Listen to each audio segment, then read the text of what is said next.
Hello students, most welcome आपके अपने से यूट्यूब चैनल ऑल मैथ्स विजय पर है। स्टूडेंट्स, कक्षा 12 के लिए गणित का चैप्टर नंबर पहला संबंध एवं फलन मैंने स्टार्ट कर रखा था और चैप्टर नंबर पहले के इससे पहले 35 पार्ट बन चुके थे, जिनमें मैं लगातार चलते हुए आपकी प्रश्नावली 1.4 के प्रश्न नंबर 11 तक मैंने आपको कंप्लीट पूरे करवा दिए थे। तो स्टूडेंट, चैप्टर नंबर पहले का ये पार्ट नंबर आपका 36 है, जिसमें मैं आपको आपकी प्रश्नावली 1.4 के क्वेश्चन नंबर 12 से इस वीडियो में स्टार्ट करने वाला हूं। 11 तक के क्वेश्चन अपन इससे पीछे वाले पार्ट में हले कर लिए थे। तो स्टूडेंट्स, अपन लगातार चल रहे हैं, किसी भी प्रश्नावली के बेसिक और कोई भी एग्जांपल हो, कोई भी क्वेश्चन अपन नहीं छोड़ रहे हैं, टोटल लगातार अपन चल रहे हैं। और यदि आप चैनल पर नए हैं तो चैनल को सब्सक्राइब जरूर से कर लीजिए और साथ ही कक्षा 8 से लेकर 12 तक के प्रत्येक स्टूडेंट्स के पास अपने चैनल को जरूर शेयर कर दीजिए, ताकि अधिक से अधिक स्टूडेंट्स अपने चैनल के माध्यम से अपना गणित का संपूर्ण सिलेबस लगातार कंप्लीट पूरा कर सके स्टूडेंट्स। तो चलिए अपन क्वेश्चन नंबर 12 से वीडियो को स्टार्ट करेंगे। क्वेश्चन नंबर जो 12 है वो आपके सामने मोबाइल की स्क्रीन पे आ चुका है। पहले क्वेश्चन नंबर 12 को समझते हैं। प्रश्नावली 1.4 का क्वेश्चन नंबर 12 आपके सामने है। चलिए क्वेश्चन को समझते हैं। पहले बतलाइए कि क्या निम्नलिखित कथन सत्य है या असत्य है, औचित्य भी बतलाइए। स्टूडेंट्स ध्यान दीजिए, जो नीचे कथन दे रखे हैं इनके बारे में बताना है कि ये सत्य है या असत्य है, और इनका औचित्य भी देना है। औचित्य मतलब रीजन भी देना है, कारण भी देना है कि सत्य है तो क्यों है और असत्य है तो क्यों है। तो चलिए स्टूडेंट्स, इसमें रोमन में कुल 2 क्वेश्चन है। तो रोमन में पहला क्वेश्चन आपके सामने देखिए, समुच्चय एन में किसी भी सवेश द्विआधारी संक्रिया स्टार के लिए, समुच्चय एन में किसी भी द्विआधारी संक्रिया स्टार के लिए ए स्टार ए बराबर ए, जहां ए जो है वो एन में बिलोंग करता है। देखिए, किसी समुच्चय एन में किसी भी सवेश द्विआधारी संक्रिया स्टार के लिए, किसी भी सवेश द्विआधारी संक्रिया स्टार के लिए, यहां पर स्टार है, किसी भी सवेश द्विआधारी संक्रिया स्टार के लिए ए स्टार ए बराबर ए आए, और यहाँ जो ए जो है वो एन में बिलोंग करेगा। मतलब जो प्राकृत संख्या है उनके समुच्चय में से लेना है। तो चलिए इसमें ध्यान दीजिए, अपने पास प्रश्न में कह रहा है कि किसी भी एन में किसी भी द्विआधारी संक्रिया के लिए ऐसा रिजल्ट आ सकता है कि अब एन में मेन द्विआधारी संख्या कौन कौन सी होती है, जोड़, बाकी, गुणा और भाग। 4 द्विआधारी संक्रिया हो सकती है। मान लो स्टार की जगह मान लो जोड़ हो सकता है, स्टार की जगह गुणा हो सकता है, स्टार की जगह माइनस हो सकता है, और स्टार की जो सरल संयुगी का वो भाग हो सकता है। इसने बोला है किसी भी सवेश द्विआधारी संक्रिया स्टार के लिए, मतलब स्टार की जगह इन 4 में से कोई सी भी ले सकते हैं। लेकिन ध्यान दीजिए, इन 4 में प्लस जो है, एन में प्लस जो द्विआधारी संक्रिया वो होती है, एन में प्लस द्विआधारी संक्रिया होती है। मतलब एन जो समुच्चय है, एन में प्लस जो द्विआधारी संक्रिया वो होती है और गुणा द्विआधारी संक्रिया होती है। लेकिन माइनस और भाग संक्रिया एन में द्विआधारी संक्रिया होती नहीं है, क्योंकि ये मैंने एग्जाम्पल नंबर जो 29 है, यदि आप पार्ट वाइज वीडियो को देख रहे हैं तो आपको कंप्लीट पूरा समझ आएगा। एग्जाम्पल उदाहरण नंबर जो 29 है उसमें आर के लिए अपन साबित किए थे, किसी आर के लिए। क्योंकि देखिए, जैसे मान लो कि द्विआधारी संख्या कैसे होती है, जैसे मान लो कि 1 और 3 अपन ले लिए, 1 और 3 ले लिए, और इनके लिए अपन स्टार संक्रिया लगाए, मतलब स्टार संक्रिया का मतलब यहाँ प्लस है, तो 1 + 3 बराबर कितना आ गया, 4। तो देखो 1 और 3 ये दोनों आपने 1 और 3 ये दोनों एन से लिया था, 1 भी एन में बिलोंग करेगा, 3 भी एन में बिलोंग करेगा। लेकिन इन दोनों का जो जोड़ है 4, वो भी एन में बिलोंग कर रहा है। इसका मतलब जो योग है वो एन में द्विआधारी संक्रिया होता है। इसी तरीके से गुणा, कोई भी 2 संख्या ले लो एन में और उन दोनों का गुणा करो, तो रिजल्ट जो आएगा, जो 12 आया है वो भी एन में ही आएगा। तो योग और गुणा जो संक्रिया है वो एन में द्विआधारी संक्रिया होती है, लेकिन भाग नहीं होता है। क्यों? देखिए, जैसे मान लो कि मैं 4 और 5 ले लूं और इन पे द्विआधारी संक्रिया माइनस लगाता हूं, 4 - 5 रिजल्ट आएगा -1। ये नॉट बिलोंग्स टू एन, ये एन में नहीं आता है, इसलिए माइनस जो है वो एन में द्विआधारी संक्रिया नहीं होता है। ऐसे भाग भी नहीं होता है। जैसे मान लो कि 1 और 2 लो, 1 में 2 का भाग 2, 1/2 ये n में बिलोंग नहीं करता है। तो ध्यान दीजिए n में प्लस और गुणा जो है वो द्विआधारी संक्रिया होता है, लेकिन माइनस और भाग जो है वो n में द्विआधारी संक्रिया नहीं होता है। तो यहाँ पर स्टार की जगह अपन कितनी कौन कौन सी संक्रिया लेंगे, एक तो योग और एक गुणा। ये दो संक्रिया जो है वो n में द्विआधारी संक्रिया होती है, तो योग और गुणा लेंगे। तो यहाँ पर अपने योग और गुणा लेंगे, तो यहाँ पर अपन लिख देंगे कि हम जानते हैं कि योग और गुणा, हमें जानते हैं कि योग और गुणा, हम जानते हैं कि योग और गुणा संक्रिया, हम जानते हैं कि योग और गुणा संक्रिया ही n में द्विआधारी संक्रिया होती है। हम जानते हैं कि योग और गुणा संक्रिया ही n में द्विआधारी संक्रिया होती है। n में द्विआधारी संक्रिया दो ही होती है। हम जानते हैं कि योग और गुणा संक्रिया ही n में द्विआधारी संक्रिया होती है। तो इसके लिए क्या लिखेंगे आप देखिए, तो स्टार की जगह अपने एक तो योग संक्रिया ले सकते हैं, एक गुणा। तो यदि स्टार जो संक्रिया वो n में हो, स्टार बराबर क्या हो, स्टार बराबर प्लस हो, तो स्टार बराबर प्लस हो तो, और इधर ले लेते हैं यदि स्टार बराबर गुणा हो तो मतलब प्लस हो तो और गुणा हो तो यहां से आप लगाएंगे संक्रिया। कैसे लगाएंगे देखिए, अपने पास ए स्टार ए, तो अपने पास ए आ रहा है, ए स्टार ए जो है वो यदि अपने पास योग संक्रिया लगाए तो ए प्लस ए आएगा। यदि योग संक्रिया लगाए n में तो a प्लस ए आएगा रिजल्ट इनका। स्टार की जगह यदि प्लस हो तो a प्लस ए आएगा, मतलब 2a आएगा जो नॉट बिलोंग्स टू a, जो a के इक्वल नहीं है। लेकिन पर्सन के अनुसार बोला है a स्टार a बराबर a आना चाहिए, लेकिन यहाँ पर मैंने योग संक्रिया ली तो a स्टार a का मान अर्थात a प्लस a का मान तो 2a जो नॉट इक्वल a के बराबर होगा। और यदि कि इनमें रिजल्ट क्या आएगा, a स्टार a जो है इसमें गुणा ले रहे हैं अपन, a स्टार a का मान a गुणा a बराबर आ जाएगा ए स्क्वायर, जो कि नॉट इक्वल ए के बराबर है। क्वेश्चन में कहा है कि ए स्टार ए के बराबर ए आएगा, लेकिन यहां पर अपने n में द्विआधारी संक्रिया योग लगाया तो ए स्टार ए का मान 2a आया जो नॉट इक्वल ए के बराबर है। पर्सन में ए बोला था, ये नॉट इक्वल ए के बराबर है। और यदि अपन स्टार की जगह गुणा संक्रिया ले तो ए स्टार ए का मान ए स्क्वायर आया जो ये भी नॉट इक्वल ए के बराबर आ रहा है। और अपन माइनस और भाग ले नहीं सकते क्योंकि वो तो n में द्विआधारी संक्रिया होता ही नहीं है, इसलिए तो ये दो स्टार की जगह ये योग प्लस और गुणा जो है वो ये हो सकती है दोनों, और दोनों के लिए मैंने जांच किया तो यहाँ पर तो निकला मेरे पास 2a, यहाँ पर a स्क्वायर आया, ये दोनों ही एक के बराबर नहीं है। इसका मतलब ये किसी भी संक्रिया के लिए n में किसी भी संक्रिया के लिए ऐसा नहीं हो सकता। तो यह कथन क्या हो गया, असत्य हो गया। तो अपन लिख देते इसके नीचे, अतः यह जो कथन है यह कथन असत्य है।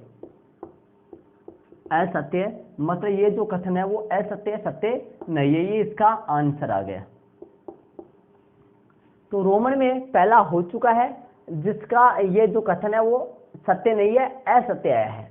क्योंकि पर्सन वाले ने कहा था किसी भी संक्रिया के लिए रिजल्ट n में किसी भी संक्रिया के लिए रिजल्ट a आएगा, लेकिन n में दो संक्रिया द्विआधारी संक्रिया होती है, योग और गुणा दोनों के लिए रिजल्ट a के बराबर नहीं आया है। तो चलिए इसको आप अपने नोटबुक में ऐड कर लीजिए। रोमन में दूसरा अपन करते हैं, इसी में रोमन में दूसरे में चलते हैं, इसको आप अपने नोटबुक में ऐड कर लीजिए। और साथ ही कैसा समझ में आ रहा है कमेंट जरूर से कीजिए, और कक्षा 12 के अन्य स्टूडेंट तक वीडियो को जरूर से शेयर कर दीजिए। चलिए रोमन में दूसरा अपन चलते हैं, रोमन में दूसरा करते हैं। तो रोमन में जो दूसरा है उसके लिए अपन करेंगे, देखिए प्रश्न में क्या कह रहा है, यदि n में स्टार एक क्रमनी में द्विआधारी संक्रिया है तो इसके बराबर ये होता है, ये अपने को लाना है। देखिए ध्यान दीजिए स्टूडेंट्स, ये n में स्टार एक क्रमनी में द्विआधारी संक्रिया है। प्रश्न में बोला है ये बात कि भाई क्रमनी में द्विआधारी संक्रिया है, इसके लिए अपने को इसको साबित करना है कि एन में स्टार एक क्रमनिमेय द्विआधारी संक्रिया के लिए साबित करो कि ये दोनों इक्वल होते हैं, ये दोनों बराबर होते हैं। तो अपन क्या करेंगे, इनमें से एक को लेंगे और एक का आंसर आगे वाला निकाल देंगे। मतलब कहने का मतलब ये बायां पक्ष से लेंगे और दायां निकाल देंगे तो ये साबित हो जाएगा, या दायां लेकर बायां निकाल देंगे तो साबित हो जाएगा। और लेकिन ध्यान रखना, प्रश्न में दे रखा है कि ये द्विआधारी संक्रिया क्रमनिमेय है, तो बायां लेकर दायां निकाल देंगे या फिर दायां लेकर बायां निकाल देंगे, दोनों में से कोई सा भी लेकर एक निकाल लेंगे तो ये साबित हो जाएगा कि वास्तव में एन में स्टार एक क्रमनिमेय द्विआधारी संक्रिया के लिए ऐसा होता है। तो चलिए पहले बायां ले लेते हैं, अपन बायां पक्ष ले लेते हैं, LHS ले लेते हैं और इससे मैं A star B star C मैंने ले लिया, इसको हल करूंगा और हल करके RHS निकाल दूंगा, तब ये साबित हो जाएगा दोनों आपस में बराबर है, सत्य हो जाएगा। चलिए तो यहां से अपने पास इसको हल करेंगे। हल कैसे करेंगे, इसको दायां लाना है, तो दायां लाने के लिए क्या करेंगे, देखो दायां में देखो C पहले है B बाद में, ध्यान से सुनिए, C पहले B बाद में, लेकिन अब B पहले C बाद में, तो अपन क्या करेंगे A स्टार, इसको लिख दूंगा मैं C स्टार B, इसको मैं लिख दूंगा C स्टार B, C पहले लिख सकता हूँ B बाद में लिख सकता हूँ, क्यों, क्योंकि ये द्विआधारी जो संक्रिया एक क्रम विनिमय है। कैसी है ये, क्रम विनिमय द्विआधारी संक्रिया। प्रश्न में बोला, इसने कहा है कि ये द्विआधारी जो संक्रिया है ये क्रम विनिमय है। तो यहाँ पर लिख देता हूं मैं, क्योंकि स्टार जो है स्टार वो कैसा है, क्रम विनिमय है, स्टार जो है वो क्रम विनिमय है, ये प्रश्न में दे रखा है अगले ने, स्टार जो है वो क्रम विनिमय है, इसीलिए क्रम विनिमय होने की वजह से बी स्टार, क्रम विनिमय में क्या होता है कि बी स्टार सी का मान सी स्टार बी के इक्वल होता है, ये दोनों सेम होते हैं, ये दोनों बराबर होते हैं क्रम विनिमय में, ऐसा होता है।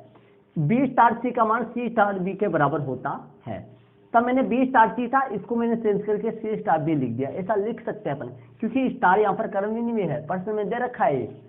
तो अब देखिए आगे कुछ सही है, लेकिन ध्यान रखना अब अपने पास इसमें क्या हो रहा है, ए तो बाद में है और ये वाला पहले है, तो अपन क्या करेंगे, ए को बाद में कर दो, इसको पहले कर दो, यहाँ पर भी लगा दो क्रम विनिमय के। तो अपन क्या लिखेंगे, इसको पहले लिख देता हूँ, इसको पहले लिख देता हूँ मैं सी स्टार बी, सी स्टार बी पहले लिख दिया और स्टार ए बाद में लिख दिया, और यहाँ पर भी रीजन ये आ जाएगा, यहाँ पे भी रीजन ये आ जाएगा, लिखना सौ तो, वरना बार बार नहीं लिखें तो गलती नहीं, कोई दिक्कत नहीं है, मैंने समझाने के लिए आपको लिखा ताकि आपके समझ में आ जाए।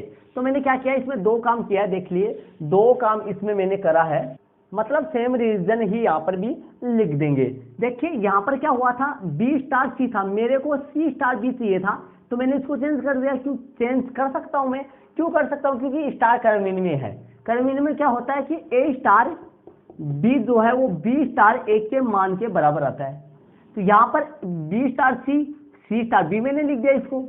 चलिए अब इसके बाद में मेरे को इसकी पहले जरूरत थी, तो मैंने इसको पहले लिख दिया, इसको बाद में लिख दिया। क्यों लिखा, क्योंकि स्टार जो है वो क्रम विनिमय है, स्टार जो है वो क्रम विनिमय है, इसको पहले लिख दिया, इसको बाद में लिख दिया, क्योंकि ए स्टार इसका मान और ये वाला जो है स्टार ए के मान के क्या होगा, इक्वल होगा, क्योंकि स्टार क्रम विनिमय है। तो चलिए स्टूडेंट्स, इसके बाद में आप ध्यान देखिए, ये अपने पास आ गया है, तो दायां पक्ष वो आ गया, देख लो।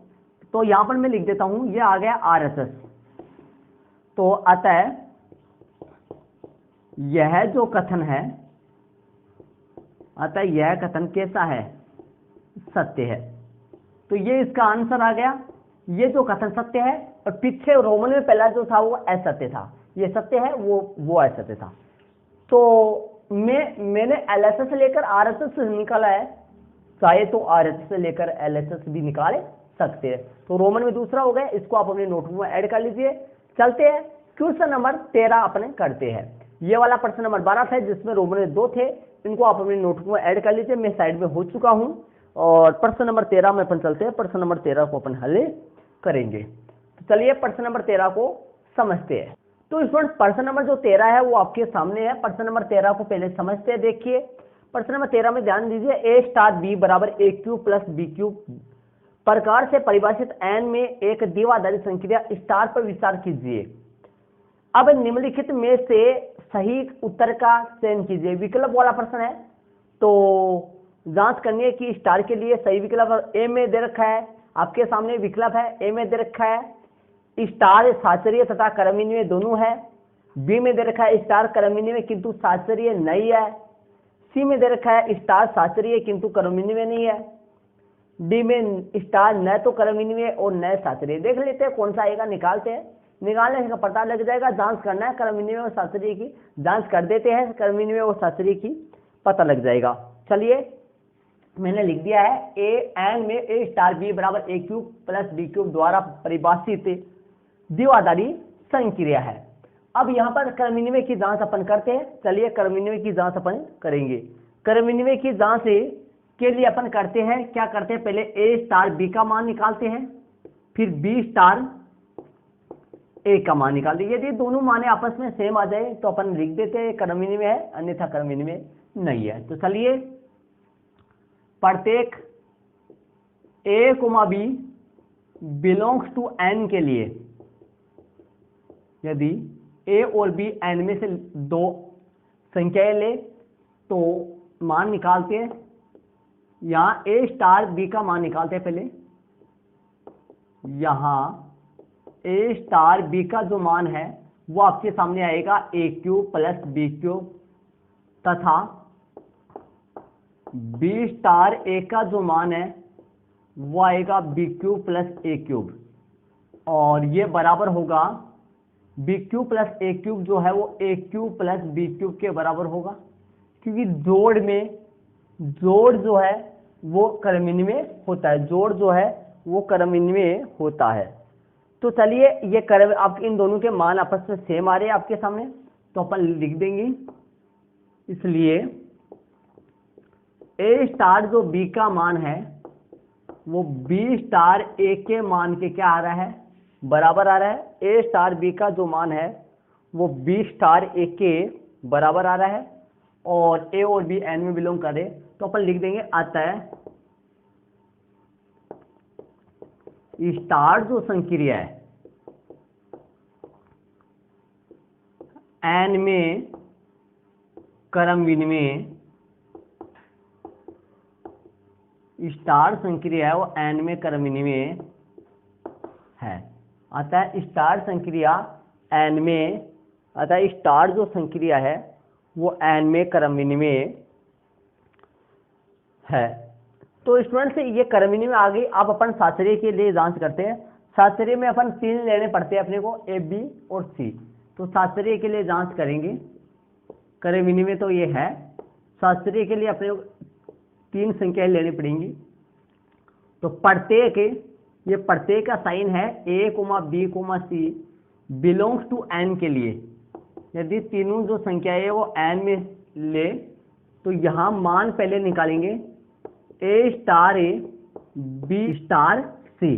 पहले इसका मान निकालते हैं। तो देखिए ए स्टार बी का मान निकालते हैं, तो ए स्टार बी का मान ए क्यूब प्लस बी क्यूब है, तो यहां पर लिख देंगे अपन ए क्यूब प्लस बी क्यूब, और स्टार सी।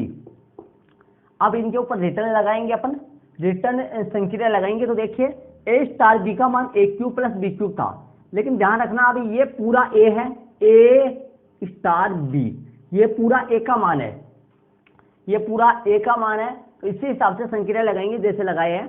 ये पूरा किसका मान है, ए का मान है ये, और ये बी का मान है।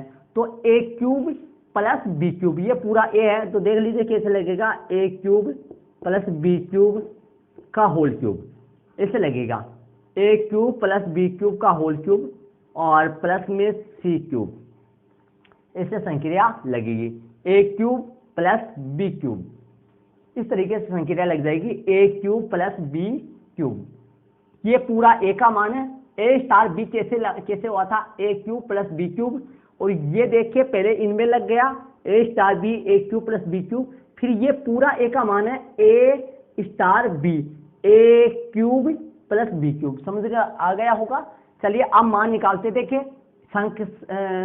इसके लिए साचरीय के लिए अपने को क्या करना पड़ता है, ए स्टार बी का मान के बराबर अपने को ए star A B star c का मान, ये दोनों आपस में बराबर आना चाहिए। तो मैंने इसका मान निकाल दिया है, अब इसका मान निकालना शेष है।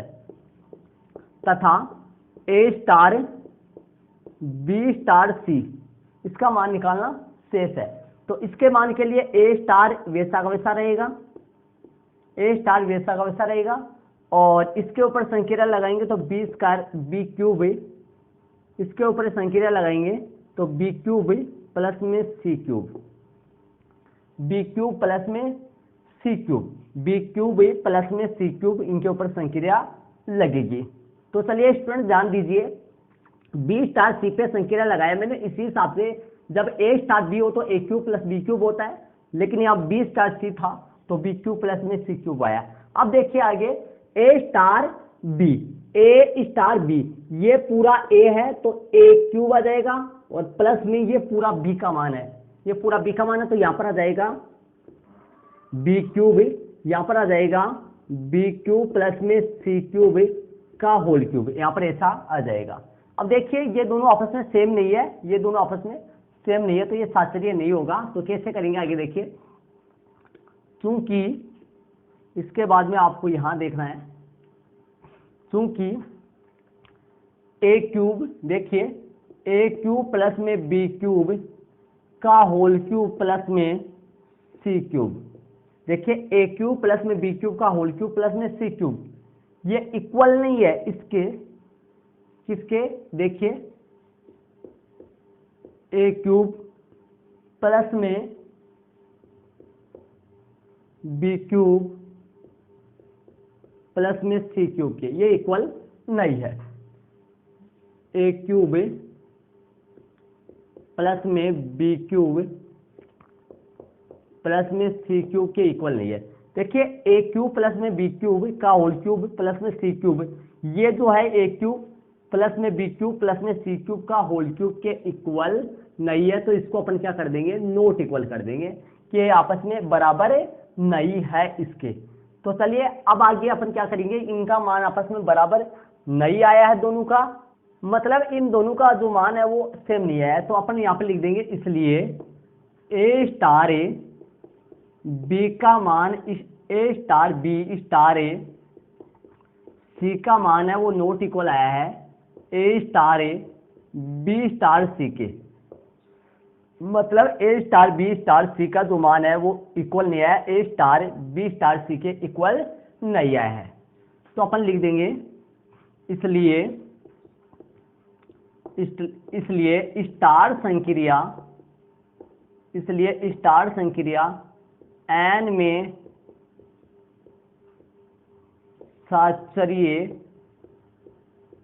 नहीं है, इसलिए स्टार संक्रिया एन में साचर्य नहीं है। तो अपने पास दोनों के लिए बताइए, देखिए ये जो संक्रिया दी गई थी ये एन में क्रम विनिमय तो है लेकिन साचर्य नहीं है, क्रम विनिमय तो है लेकिन साचर्य नहीं है, तो लिख देंगे अतः स्टार संक्रिया क्रम विनिमय है, अतः लिख देंगे इसमें, अतः एक साथ लिख देंगे, अतः स्टार संक्रिया, स्टार जो संक्रिया है एन में क्रम विनिमय, एन में क्रम विनिमय, स्टार संक्रिया एन में क्रम विनिमय, स्टार जो संक्रिया एन में क्रम विनिमय है, स्टार संक्रिया एन में क्रम विनिमय है लेकिन या परंतु साचर्य नहीं है, परंतु साचर्य नहीं है। तो ये लो आपके सामने हो गए, स्टार जो संक्रिया है वो एन में क्रम विनिमय तो है परंतु क्या नहीं है, परंतु साचर्य नहीं है। तो विकल्प देख लीजिए, आपके सामने विकल्प है, विकल्प कौन सा आया है, क्रम विनिमय है लेकिन साचर्य नहीं है, तो विकल्प कौन से में है देख लीजिए, क्रम विनिमय है किंतु साचर्य नहीं है, ब जो विकल्प है वो सही है। तो लिख देता हूं अतः, इसलिए विकल्प जो है, इसलिए विकल्प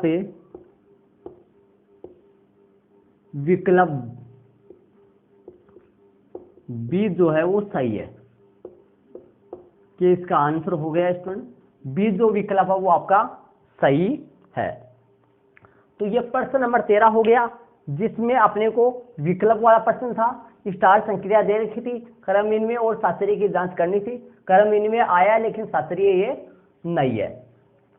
कर्मणी में आया है लेकिन क्षत्रिय नहीं है। तो स्टूडेंट्स ये प्रश्न नंबर 13 हो गया। इसी के साथ स्टूडेंट्स आपकी प्रश्नावली 1.4 के टोटल प्रश्न 13 थे जिनको मैंने क्लियर आपको अच्छी तरीके से करवा दिया। प्रत्येक क्वेश्चन अपन हल करे है। तो इसके अगले वाले वीडियो में इसके अगला वाला जो पार्ट है उसमें मैं आपको विविध जो प्रश्नावली एक है उसके एग्जाम्पल से स्टार्ट करेंगे। तो ये वाला वीडियो कैसा लगा कमेंट जरूर से कीजिए स्टूडेंट्स। इसके आगे विविध जो प्रश्नावली है उसके जो एग्जाम्पल है पूरे एग्जाम्पल अपन करेंगे। एग्जाम्पल से अपना अगला पार्ट स्टार्ट करेंगे। वीडियो कैसा लगा कमेंट जरूर से कीजिए। साथ ही यदि चैनल पे आप नए हैं तो चैनल को जरूर से सब्सक्राइब कर लीजिए ताकि जब भी चैनल पे नया वीडियो अपलोड हो उसकी सूचना आपको मिल सके। ओके स्टूडेंट्स, थैंक्स, जय हिंद।